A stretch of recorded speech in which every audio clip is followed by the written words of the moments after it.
ఇండియాలోనే #1 varicose veins hospital Avis vascular centre. నమస్తే రమగారు. నమస్తే జయ. రమగారు, ఈ నెల 7వ తారీఖున మనకి చంద్రగ్రహణం వచ్చింది. అసలు గ్రహణం, సూర్యగ్రహణం కానీ చంద్రగ్రహణం కానీ మీరు ఫాలో అవుతారా? ఏం చేస్తారు? గ్రహణాన్ని బట్ట అంటే మనకి దాని తీవ్రత ఉన్న దాన్ని బట్టి చేస్తారు, ఏం చేస్తారు? ఈ పాక్షిక చంద్రగ్రహణం, పాక్షిక సూర్యగ్రహణం అని చెప్తారు కదా జయ.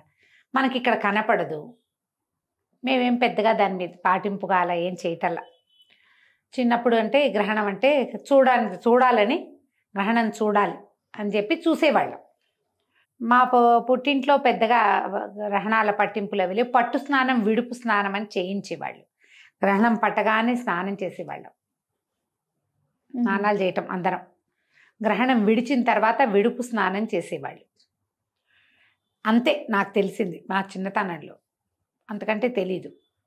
పెద్దగా మాకు చిన్న ఊరుగా శివాలయాలు అవి ఉన్నవి కాదు. చిన్నప్పుడు 2-3 సార్లు నేను విన్నది ఏంటంటే, సూర్యగ్రహణం అదే చంద్రగ్రహణం మర్నాడు శివాలయంలో విరివిగా అభిషేకాలు చేసుకునేవాళ్ళు. మా కాన్వెంట్కి పక్కనే శివాలయం ఉంది గూడూరులో.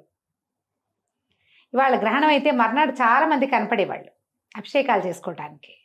ఇవాళ చంద్రగ్రహణం, మర్నాడు అభిషేకం.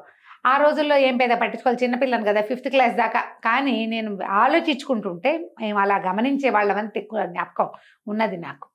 వివాహం అయిన తర్వాత మా అత్తవారింట్లో మంచి గ్రహణం పట్టింపులు ఉన్నాయి. అప్పుడు చిన్నప్పుడు ఏం చేసేవాళ్ళు అంటే, దర్భలు వేసేవాళ్ళు సామాన్ల నిండా. ఆవకాయ, మాగాయ, పచ్చళ్ళు, పాలు, పెరుగు, కుండలు, మాకు వెన్న, నెయ్యి పుష్కలంగా ఉండేవి.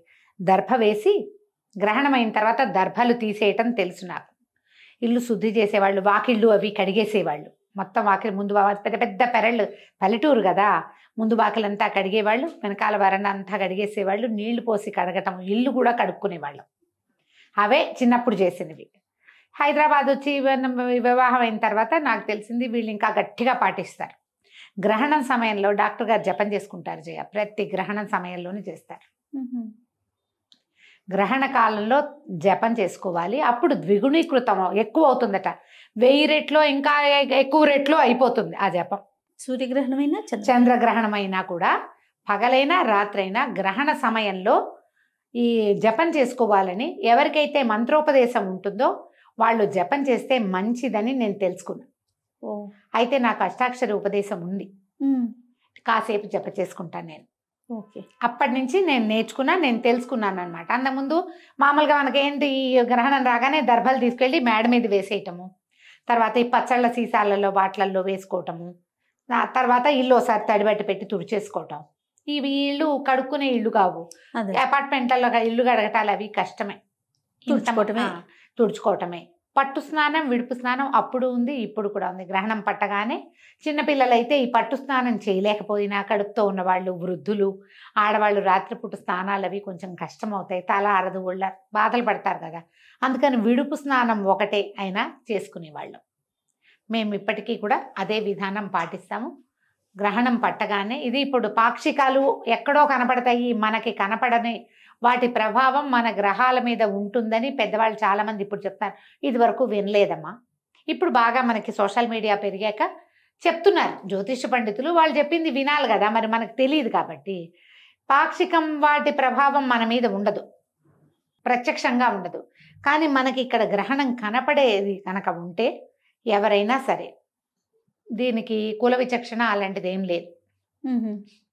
వాళ్ళే చేయాలి, వీళ్ళు చేయకూడదు, వీళ్ళకి అక్కర్లేదు, ఏముండదమ్మా, అలా ఉండదు.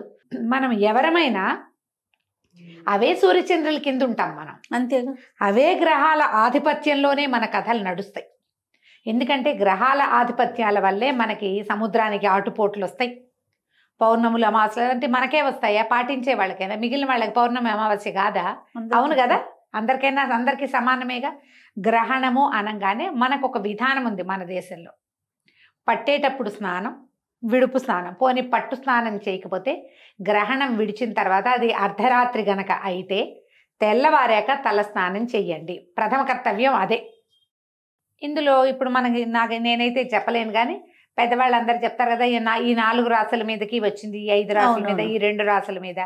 ఎవరెవరి రాసుల మీద ఉన్నా ఉండకపోయినా శివాలయ దర్శనం చాలా మంచిది. గ్రహణం అయ్యింది ముందు రోజు, మర్నాడు పొద్దున్న నెత్తి మీద నీళ్ళు పోసుకోండి, ఏ రోజైనా పర్వాలేదు. నూనె రాసుకుని నెత్తి మీద రుద్దుకోవటం అని కాదు, తల వాష్ చేసుకోండి, షాంపూ చేసేసుకుంటే సరిపోతుంది. శివాలయం పొద్దునో సాయంత్రమో మీ కుదిరికని బట్టి ప్రతి వాళ్ళు శివాలయ దర్శనం చేయవచ్చు, మంచిది.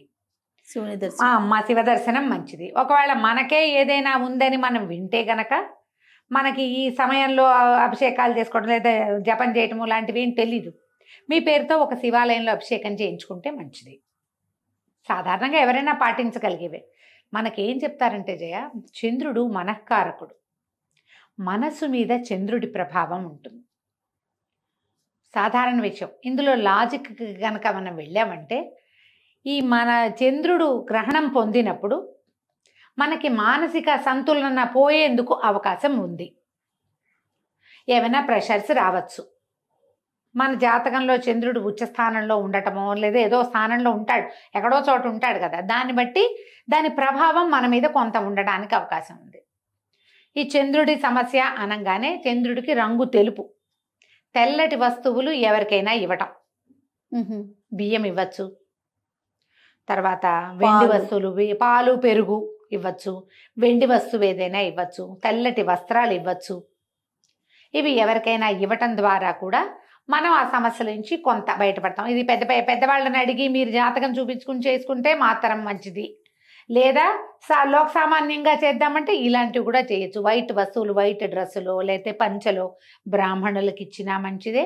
ర్యాండమ్గా ఎవరికైనా పడేటట్టుగా పాతవి కాదు కొత్తవి కొని గనక ఇస్తే మీకు దాని ప్రభావం కొంత తక్కువగా ఉండేందుకు అవకాశం ఉంది. స్నానం చేయటం, మీకు ఏదైనా చిన్న ఉపదేశం ఉన్నా లేదా మీరు దైవభక్తి పరులు రోజువారీ ఏదో కృష్ణారామ అనుకునే అలవాటు ఉంటే గనక మనం ఆ సమయంలో కూర్చుని ఏదైనా చదువుకోవచ్చు. విష్ణు సహస్రనామం చదివే అలవాటు ఉంది, చదువుకోండి. లక్ష్మీ అష్టోత్తరం చదువుతారు, చదవండి, ఏం పర్వాలా. దేవతదా, దేవుడిదా, వినాయకుడిదా, కుమారస్వామిదా ఆలోచించద్దు. మీరు ఏం చేసినా ఒక్కటే శ్లోకం వచ్చు, మీకు శుక్లాంబరధరమే వచ్చు, చదవండి 108 సార్లు, అదే ఏం పర్వాలా. ఏదైనా సరే ఒక్క దైవ ప్రార్థనా శ్లోకమైనా సరే గ్రహణ సమయంలో చదివితే అది రెట్టింపుగా దాని ఫలితం మనకు అందుతుంది. ఓకే, ఎనర్జీస్ పెరుగుతాయి మనకి.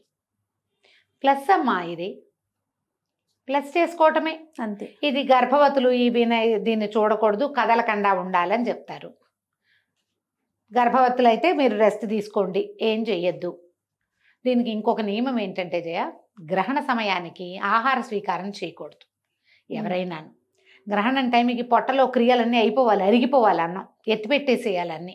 ఇప్పుడు ఇది రాత్రి వేళలే పట్టింది, 9:50కో ఎప్పుడో ఉన్నది, మనం సాయంకాలం 6 గంటలకే తినేసేయాలి, అన్నం అరిగిపోతుంది. 9:30కి 9:50 అయ్యాక ఓ చెమ్ము నీళ్ళు పోసుకుని కూర్చోండి, ఏదైనా చదువుకోండి, టైం ఉందిగా, ఒక గంట సేపు అయినా చదువుకుని గ్రహణం సమయంలో మీరు నిద్రపోయినా పర్వాలా, తెల్లవారు లేచాక స్నానం చేయండి. 1:30 దాకా పట్టి ఉంది గ్రహణము, అంత మటుకు మెలకుగా ఉండి జపం చేసుకోగలిగే అలవాటు ఉన్న వాళ్ళు వాళ్ళ దారిని వాళ్ళకి మనం చెప్పక్కర్లేదు. మామూలు వాళ్ళకి ఏదైనా చెప్పాలంటే ఇలా చేసుకోవచ్చు. మీరు ఏదైనా చదువుకోండి. కొన్ని రాసులకి బాగుండటం, కొన్ని రాసులకి బాగోకపోవటం, ఇలా ప్రతి గ్రహణానికి వింటూ ఉంటాం కదా రమ్మగారు. అవును. అంటే దీని వెనకాల ఏమన్నా ఉందంటారా? ఏమి కాదు జయ, అది ఇప్పుడు ఈ గ్రహణం పట్టిన సమయంలో ఏ రాశి ఎక్కడెక్కడ ఉన్నది దాన్ని బట్టి ఆయా రాసులకి ఇప్పుడు ఆ గ్రహదేవతలు ఎక్కడున్నారో దాన్ని బట్టి కదా. అప్పుడు ఈ గ్రహాలకి మంచిది కాదు, వీళ్ళు కొంచెం జాగ్రత్త పడాలంటే ఏం చేస్తాం, గ్రహణాన్ని ఆపలేం కదా, చూడకుండా ఉంటే పోదు. అది బయట కాస్మిక్ దీంట్లో జరిగేది, వినీలాకాశంలో జరిగేదాని ఎఫెక్ట్ దాని కింద ఉన్నాం మనకి తప్పదు. మనం ఒకవేళ తెలుసుకుంటే ఇవి చేసుకోండి అని ఏమైనా చెప్పినప్పుడు వాటిని పరిహారాలు పాటిస్తే సమస్య కొంత మటుకు సద్దుమణుగుతుంది. అన్నిటికంటే అత్యంత సులువైనది దేవాలయ దర్శనం. మర్నాడు చక్కగా శివాభిషేకం చేసుకోండి. ఇది ఆదివారం నాటి రాత్రి వచ్చింది, సోమవారం శివుడికి విశేషం కదా. అవునండి. చక్కగా అభిషేకం చేసుకోండి, దానం చెయ్యండి, ఎక్కడైనా బియ్యం దానం చేసేయండి, బియ్యం ఇవ్వండి మీ చేతితోటే. మీరు ఇవ్వండి. పాత రోజుల్లో ఏం చేసేవాళ్ళు జయ, అడుక్కునే వాళ్ళు, భిక్షకులు వచ్చేవాళ్ళు, ఇట్లా దోసిడితో బియ్యం తీసి పెట్టేవాళ్ళం. ఇప్పుడు ఆ అవకాశం లేదు. చక్కగా ఒక కవర్ ప్యాక్ చేయండి, ఒక 4-5 కవర్లు ఎవరికైనా చేతిలో పెట్టండి, అన్నం వండుకుంటారు కదా. మీ కర్మ పరిపక్వం అయిపోతుంది, వాళ్ళు తినేస్తారు, వాళ్ళకి అరిగిపోతుంది, మీ దాన ప్రక్రియ ఉపయోగపడుతుంది. తప్పకుండా పెద్ద పెద్దవి చేయలేకపోతాం, ఇదేనే చేయొచ్చు. చేయగలిగినంత. పంచదార కూడా ఇవ్వచ్చమ్మా, ఆ, పంచదార కూడా పనికొస్తుంది, అది కూడా ఇవ్వచ్చు. బియ్యం దానం చేస్తే అసలు చంద్రుడికి దానం చేసేదే బియ్యం. బియ్యం. తెల్లటి వస్త్రాలు, ముత్యము, వెండి ఇవన్నీ కూడా దానానికి పనికొస్తాయి. తెల్లటి వస్తువులు ఏవైనా అలంకరణ వస్తువులు కూడా ఇవ్వచ్చు. ఇవన్నీ పాక్షికంగా అయినా కూడా పనిచేస్తాయి. ఇలాంటిది ఏదైనా చేసుకోవచ్చు. మీరు ఏదైనా చదువుకోదలుచుకున్న వాళ్ళు చదువుకోవచ్చు. భయపడాల్సిన పనే ఉందమ్మా. మనం భయపెడితే ఏమాగుతుంది, మనకు భయం మిగులుతుంది. అంతే. అనవసరమైన ప్రెషరు, టెన్షను కదా. అవును. ఒకవేళ భయాలు, టెన్షన్లు, ప్రెషర్లు మీకుంటే ఓ పురోహితుడిని ఆశ్రయించి ఆయన ఏం చెప్తే అది చేసుకోండి. అంత లేదు ఊరికే కొంచెం అనుమానం, ఇది చేసుకోండి. దానికి మనకి ఏం చేయాలనేది కూడా మనం చెప్తా ఉన్నాం కదా చెప్తున్నారుగా, పెద్దవాళ్ళంతా చెప్తారమ్మా. సో చేయగలిగినంత చేసుకోగలిగినంత చేసుకోగలిగినంత చేసుకుంటే కొంత మటుకు దాని ఎఫెక్ట్ లో నుంచి తగ్గుతాం. ముందు మనసు ప్రశాంతంగా ఉంటది కదా రమ్మగారు. ఓకే, ఇది ఉంది నాకు, నా రాశికి ఇది జరుగుతోంది, దానికి పంచదారో బియ్యమో ఇవ్వాలి, ఇచ్చేసామనుకోండి ఏదో ఒక తృప్తి, అది ఒక తృప్తి, ఒక తేలికపాటు అనిపిస్తుంది. ఒక దేవాలయానికి వెళ్ళాం, ఓ దర్శనం చేసాం, ఒక అభిషేకం చేసుకున్నాం, ఒక క్షేత్ర దర్శనం చేసాం. ఇలాంటిది ఏదైనా చేస్తే ఈ ఎఫెక్ట్ లో నుంచి కొంత తగ్గటంతో పాటు ఈ చేసిన తాలూకు ఫలితమేమో మనకి ప్లస్ అవుతుంది. పాజిటివ్ ఎనర్జీ కదా, దాన్ని సొంతం చేసుకోండి. అంతకంటే పెద్ద హైరాన్ పడక్కర్లేదేమో అని అనుకుంటున్నాను. తప్పకుండా రమ్మగారు. నమస్తే. నమస్తే జీ.